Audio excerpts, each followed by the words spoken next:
Morning, everybody. It's Saturday morning. It's a little bit before 9 o'clock. We are opening at 10 today. I wanted to give you guys a rundown snapshot from the week. This week has been actually really horrible for us.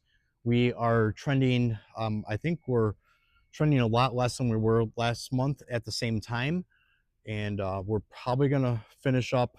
Hopefully, we can finish up over 80 this month.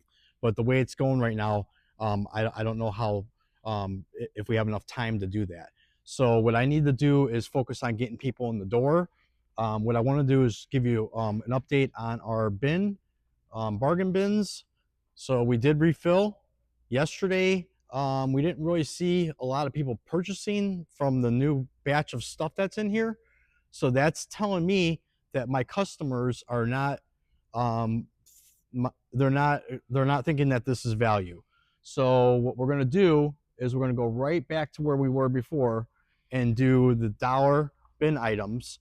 And I think we're just going to have to keep it at that because it seems like that was when we got the most traction selling things for $1. I mean, obviously.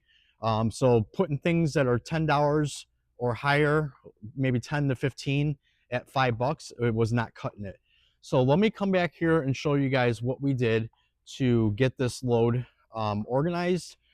We have 7.5 pallets left of the 26 pallet mega load that we got, and I'm just going to show you what that looks like now. So we decided to start putting them in boxes by dollar amount, but now that I've decided that this putting this price structure from 50 cents up to $5 is not working, and if you look into these boxes and just see what I'm talking about, right? So you think that you see those high piece count loads out there. You see that everybody's selling them, a couple, maybe 5,000, maybe $6,000. This is the kind of stuff that you're gonna get. So what I want to do is show everybody all these little ticket items that you're gonna get. You're not gonna get with those types of loads. If it's a bullseye in there, you're not gonna get you know, iPads. You're not going to get iPhones, electronics, headphones, stuff. But you're not going to get that. You're going to get basically a load that's been scrubbed through. Look at all the items in here that are multiple. So I see trees. I see those wicked things. You're going to get loads like this, guys. These are the types of load. Look at that. That's a whole box of those things, mostly ornaments. I mean, what are you going to get for those? You're going to get 50 cents if you're lucky. Party favors. This is dollar item stuff, guys. There was some stuff in here that's worth more than $1, but most of this stuff is dollar items, guys. This is stuff that you would put in your bin store in the beginning, and you would see all this stuff at the very end of your week drop down. So yeah, that's what we're up against. This is gonna all turn into dollar items now. Luckily, we purchased this load. We're even selling it everything at $1, and that's how I made the decision to buy the load. Even if we sold everything or 75% of it at $1, we're still making money. Now, putting it at $1 is going to be a couple benefit things, labor-wise, because now we're not going to have to do all this sorting. It's just going to basically just go out. So the time that they spent doing this, I mean, this is 2 Gaylords that they did, so 6-foot boxes filled to the top. Most of this, and they got some of it out too, but this is all about 2 of those, and we still got 7.5 left. So yeah, that's where it's at. I want to talk about the industry, guys. I want to talk about these people that are promising these loads. I saw somebody post yesterday, hey, I need a load by tomorrow. Does anybody have a half load? That is not what you want to do. You do not want to go into a group and show that you talk about desperation, saying how bad you need something, because guess what? Somebody's going to come along and they're going to say, yeah, I got that load. And then you're going to wire them what, $5,000-$10,000, depending on what type of load you agree to. Your money's going to be gone. So because basically what you're saying by saying I need a load by tomorrow, you're saying that you're desperate, right? And you're going to overthink. You're not going to think about what that means.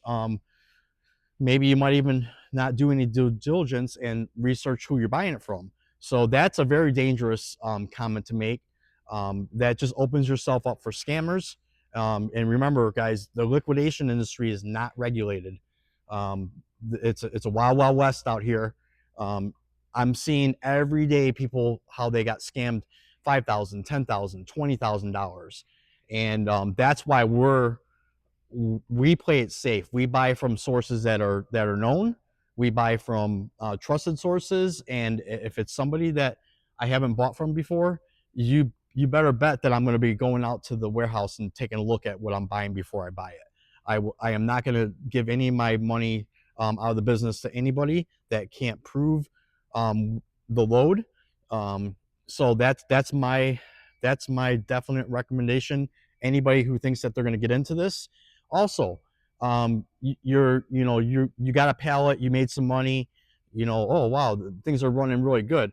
Now I think I'm just going to go and get a bigger business. I'm going to get a warehouse. I'm going to get, I'm going to buy a truckload. Well, I'm going to tell you this right now. Me starting this in my garage started very slow. It was just me doing all the work for at least 6 months. Then I got a small 900 square foot warehouse, and then I kind of moved up from there as I grew. But I'm going to tell you right now, 5 years ago versus today, the liquidation industry is a different animal. Back then, you can get clean loads, you can get loads that are very profitable. Nowadays, you are basically buying third or fourth down the line. So let's say you are buying a truckload, right? Well, has that load been processed? Is it raw? Is it coming direct? Is it coming from somebody's warehouse? Is it coming in Gaylords? Is it coming in watermelons? Is it coming case packed? Don't think that load that is being said that's raw. For the most part, there are sellers out there that will have them, but I'm going to tell you right now, you better make sure that you have a visual on either the warehouse or examples of, don't take the examples because the examples are old pictures. They're using basically clickbait to show you loads that don't even exist. Those are loads that were sold months ago, if not years ago. So it depends on how much they recycle their loads, their load pictures. So just make sure that you guys are being diligent, giving your money out, because basically, first of all, if you can't get there and see the load, if the person says no, you can't come to my warehouse, any person that has a legit business and legit reseller's license, and they're gonna deal with a so-called legit broker or warehouse, you should be able to find out if that warehouse exists, and if anything, you should be able to make an appointment to go and see inventory. A lot of people will be glad to open their doors to show you what's going on. Now, if you start seeing that you're not getting the buy-in on taking a look at the load before you buy it, that's 100% a red flag. That would be something that I would never move forward with. So, and then if you do wire that money, don't go out and say, hey, I bought this load and I still haven't seen it being delivered yet, because I mean that's basically no research was done. Don't ask for any advice, because all people are going to say, why'd you do that? So yeah, so that's that. Yeah, so back to this whole, is it touched or not? Buying a load from somebody who has a big warehouse and it comes straight from there, don't think that load has not been looked at. Don't think that raw load has been touched, because it most of the time it has. And again, there are some good resellers out there, but I'm talking about, this is what you need to watch out for. You don't just jump into it. Ask the questions. Can I see? Do a video. Can I come out to your warehouse? Because I can guarantee you, a lot of these loads that are being positioned out there have already been looked through. It's easy just to walk up to a box and scan it and see what's inside of it. You're basically getting the stuff that no one wants, or they're getting the stuff that's been recycled. Loads are recycled all the time. They go to one seller. That seller pulls the things off he needs. He takes the rest of it, builds another load. Then it goes to another one, and then so on. So, and then another thing too is you're paying you're paying top dollar. So what happened was that that person that had that load that's selling it already took out the good stuff, and now what they're doing is they're trying to recoup the money that they paid for the load in the sale to you. So yeah, so basically now they just recouped 100% of their money back, and they got all the good stuff out of there. So that's how this works when you're not doing your research and you're not doing your diligence and you're researching who you're buying from. You're getting referrals. You can't just jump into this industry and think that you're going to have all the keys in the kingdom given to you. I've been in this industry for 5 years now, and I still don't have. I'm still not part of the cool kids club. There's a lot of resellers out there.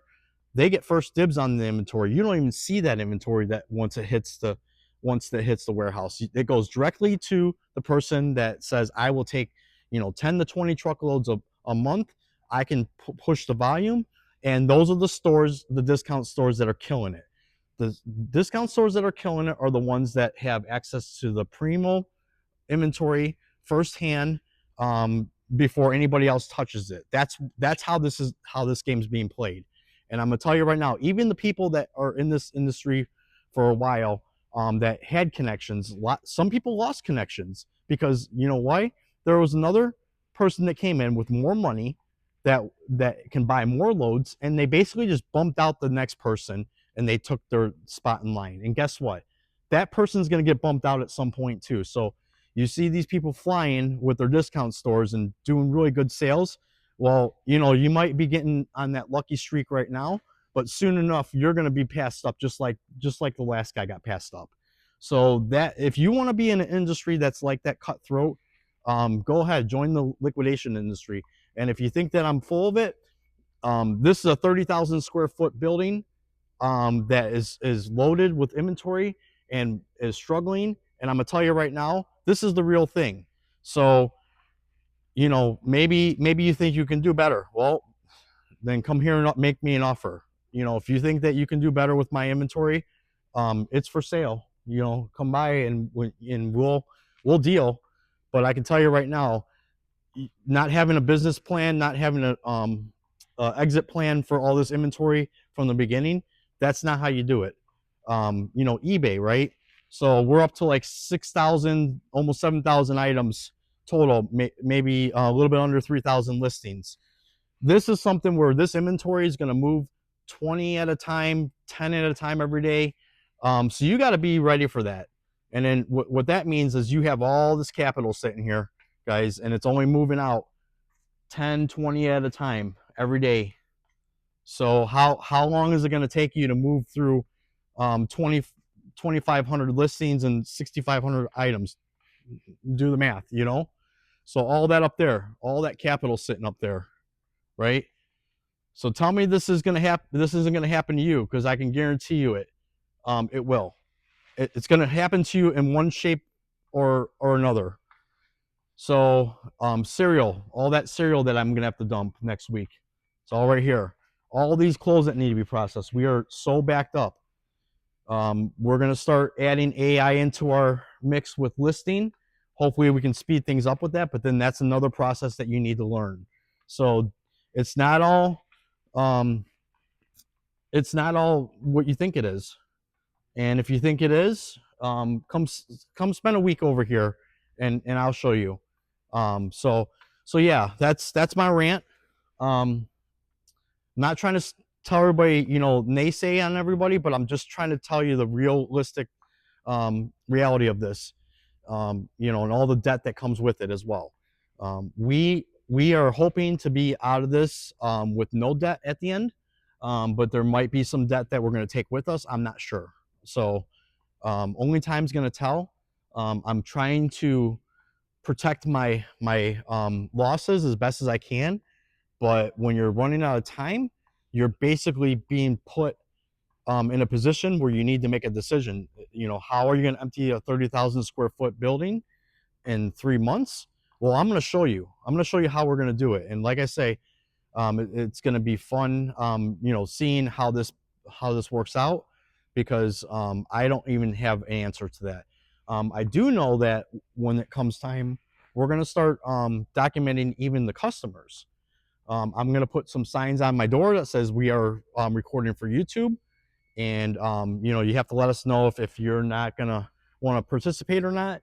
So that's going to come at a certain point, because what I want to do is I want to make sure that I document, once we start opening the floodgates, I want to document how the customers are going to react to that. Are we going to be beat down more than we already are? Are we going to be treated respectfully? Are the items going to be torn through and just destroyed as part of the process? I'm not sure. I do know that just based on other situations that I've seen, that it definitely becomes a different scenario when the customers know that you're closing doors. So will we be able to get through it and have a good story to tell? I'm pretty sure. Yeah, pretty sure that there's going to be a really good story coming out of this, and hopefully it helps others decide if this is the right industry for them or not. So yeah, that's what my rant is, guys. I'm just trying to keep things real, show you some real scenarios, and basically tell you about the real pains that we're going through. And basically, I'm hoping that we have a busy weekend this weekend to get back on track, because we don't want to start seeing shortfalls more than we already are, because it's going to start creating some problems throughout different parts of the month when things are due. And I really I've been dealing with too much as it is, and we can't deal with it much longer. So yeah, so thanks for watching. Have a great day. Reach out if you have any questions, concerns, or if you want to give me some advice, or if you want to talk more about how this industry is full of scammers and people that are dishonest. I'd be glad to share anything with you that you ask. So have a great day, guys.